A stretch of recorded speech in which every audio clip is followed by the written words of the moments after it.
और अगली खबर भी देहरादून से जुड़ी हुई, जहां आपको बता दें कि वनाग्नि की घटनाओं को लेकर अब यहां पर कंट्रोल करने के लिए रणनीति बनाई जा रही है। घटनाओं को कंट्रोल करने की रणनीति में अब बदलाव भी किया जाएगा।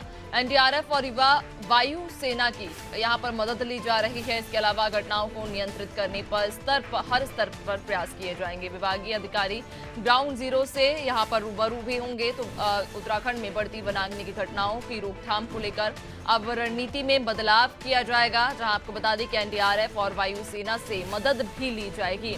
घटनाओं को नियंत्रित करने के लिए हर स्तर पर प्रयास भी किए जा रहे हैं। तो वहीं विभागीय अधिकारी ग्राउंड जीरो से रूबरू होंगे। ज्यादा जानकारी लेंगे सहयोगी सोनू हमारे साथ लगातार बने हुए हैं। सोनू, उत्तराखंड में वनाग्नि की घटनाएं लगातार बढ़ रही हैं, ऐसे में लगातार मंथन भी हालांकि सरकार कर रही है कि किस तैयारी से या किस तरह से इन घटनाओं की रोकथाम की जाए। अब ये कहा जा रहा है कि इस रणनीति में बदलाव की बात चल रही है।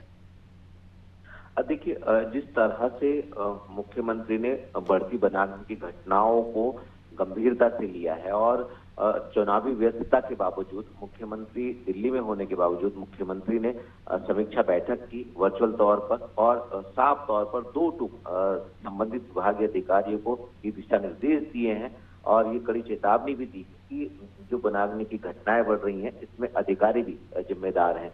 एक तो मुख्यमंत्री ने साफ तौर पर ये कहा है कि अधिकारियों की जिम्मेदारी तय होनी चाहिए। जो डीएफओ स्तर के अधिकारी, उनसे ऊपर के जो वरिष्ठ अधिकारी हैं विभाग के, उनको अब एसी कमरों का मोह छोड़ना होगा और जो ग्राउंड जीरो है जहां पर वनाग्नि की घटनाएं सामने आ रही है, उन क्षेत्रों में जाना होगा और वास्तविकता से रूबरू होना होगा। इसके साथ साथ जो कर्मचारी वनाग्नि की घटनाओं को नियंत्रित करने की कवायद में जुटे हों, उनका बीमा करने पर भी सरकार ने फैसला लिया है। इसके साथ साथ जो तमाम अन्य व्यवस्थाएं हैं अधिकारियों की, उनको और बेहतर करने की बात कही जा रही है और इसमें कुछ क्षेत्रों में हालांकि भी हाल ही में एनडीआरएफ और वायुसेना की मदद ली भी गई थी। अब एक बार फिर से सरकार ये तय कर रही है कि जिन क्षेत्रों में जो आग की घटनाएं वो विकराल रूप धारण कर रही है, उन क्षेत्रों के लिए वायुसेना और एनडीआरएफ फोर्स की जरूरत पड़ने पर मदद ली जाएगी। तो कहीं ना कहीं अब सरकार पूरी गंभीरता के साथ वनाग्नि की घटनाओं को कंट्रोल करने की कवायद में जुटी हुई है और ये कहीं ना कहीं सरकार की परीक्षा का भी समय है। अब देखना होगा कि इसमें जो जिम्मेदार अधिकारी हैं ग्राउंड जीरो से लेकर के एक फायर वॉचर से लेकर के और जो ऊपर तक के अधिकारी आईएफएस अधिकारी हैं, वो किस तरह से इन तमाम बढ़ती वनाग्नि की घटनाओं को नियंत्रित कर पाएंगे।